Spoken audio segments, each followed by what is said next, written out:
Okey, kita lihat dua topik hari ini. Seorang pelajar yang nak skor A+ dalam BM. Dia sebelum dia pilih soalan ataupun selepas dia pilih soalan, dia akan senaraikan nombor 1 apa? Isi. Nombor 2 apa?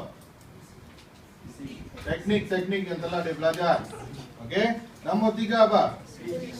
Nombor 3, you kena senaraikan bridge words, perkataan-perkataan yang akan menunjukkan pada pemeriksa yang kamu menguasai sesuatu topik. Contohnya topik alam semula jadi tadi. Apa perkataan? Mesti ada. Alam semula jadi mesti ada apa? Melestarikan. Khazanah alam semula jadi. You know, alam semula jadi has a specific words that must appear in your karangan. Okay? Sama juga topik macam keluarga sekarang. Peranan ibu bapa. Soalan paling popular pada peringkat PMR dan SPM. Okay, peranan ibu bapa. Apa yang patut kita tuliskan? Perkataan yang mesti ada. Kemarau kasih sayang. Kemarau kasih sayang. Ataupun ketandusan kasih sayang. Ketandusan kasih sayang. Tuliskan. Ketandusan kasih sayang mesti muncul. Sama ada sebagai punca masalah dalam keluarga ataupun sebagai langkah penyelesaian.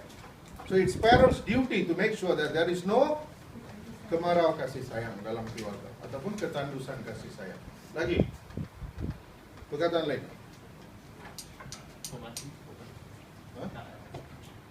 Good words, rich words, super rich words. I don't want simple words. Suri teladan. Jadi ibu bapa mesti menjadi suri teladan. Tengok, budak ni sangat bagus. He has improved a lot. Amazing. Sebab dia dah dapat girlfriend, so the focus is there. Very good. Lagi, tambah. Pembentukan sasya. Okey, perkataan yang lebih bagus bagi sasya apa? Jati diri. Jadi perkataan seperti jati diri, kamu mesti guna dalam karangan yang berkaitan dengan peranan ibu bapa. Sebab selain pihak sekolah, proses pembentukan jati diri juga merupakan tanggungjawab ibu bapa di rumah. Lepas tu dia bersambung di sekolah. Okey? Lagi. Apa peribahasa yang sesuai untuk keluarga? You have to make a list of peribahasa. Make a list of peribahasa sebelum start tulis karangan. Jangan ketika tulis karangan harapkan peribahasa akan datang. No, itu bukan cara yang cemerlang. Okey, apa peribahasa yang sesuai? Bagai layang-layang putus tali. Ibu bapa mesti pastikan anak-anak jangan jadi macam layang-layang putus tali. Very good. Apa lagi? Bagai menatang minyak yang penuh. Ibu bapa harus berhati-hati. Lagi. Bapa bore anak rintik. Ada pelajar tingkatan 5 pergi tulis bapa kore anak itik. Kawan saya seorang pemeriksa kertas di SMS. Dia tengah periksa kertas, ini dia nampak. Bapa bore anak rintik jadi bapa kore anak itik. Kamu pergi dewan pemeriksaan jatuhkan maruah bapa kan? Jadi bapa bore anak rintik, bukan itik. Ini apa tulis anak itik, anak ayam dalam karangan?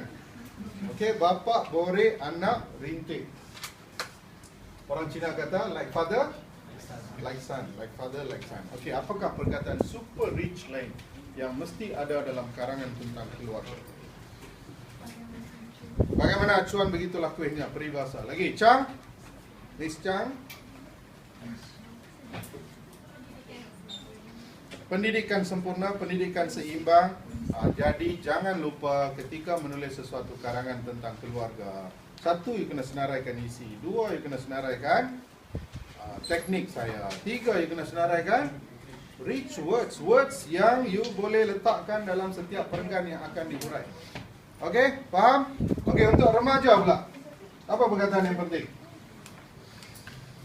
Wajib digunakan dalam satu karangan yang berkaitan kebejatan sosial. Okey, remaja hari ini banyak yang terjebak dalam kebejatan ataupun perkataan lain ialah kepincangan sosial. Okey, perkataan yang bagus. Menunjukkan penguasaan BM. Okey, if you write masalah sosial, very low class. Kebejatan, kepincangan, okey, ada kelasnya. Tahap yang baik. Apa lagi? Asapkan globalisasi. Remaja hari ini berdepan dengan asapkan globalisasi.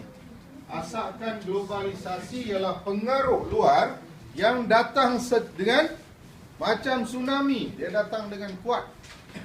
That's why influence, if you're overexposed, influence can change you. No matter what is your family, who is your father, mother, outside world can change you because you're too strong. Okay, lagi. Hedonistik. Remaja hari ini banyak yang bersikap hedonistik. Hedonistik maknanya apa? Ya, suka akan hiburan, terlalu mementingkan keseronokan dalam kehidupan. Ya. Slow. Very slow lah now you. Sampah masyarakat. Bagus. Semua pernah tengok sampah masyarakat? Tengok sebelah kamu. Itulah. Itulah sampah masyarakat. Sampah masyarakat maknanya generasi yang tiada hala tuju. See words like hala tuju. Must, you know. Must. You have to write. Remaja generasi akan datang mesti ada direction dalam kehidupan. You must know where you are going. You must know where you are heading to. If not, habis.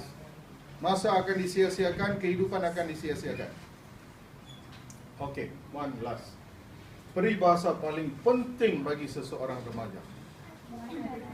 Di mana ada kemahuan, di situ ada jalan. Very important. Kena selitkan lebih-lebih lagi dalam penutup karangan. Di mana ada kemahuan, di situ ada jalan. Satu lagi peribahasa yang penting. Ya, ya, layang-layang putus tali. Jangan jadi orang yang tak ada wawasan dan jadi akhirnya menjadi bagai layang-layang putus tali. Okey, faham?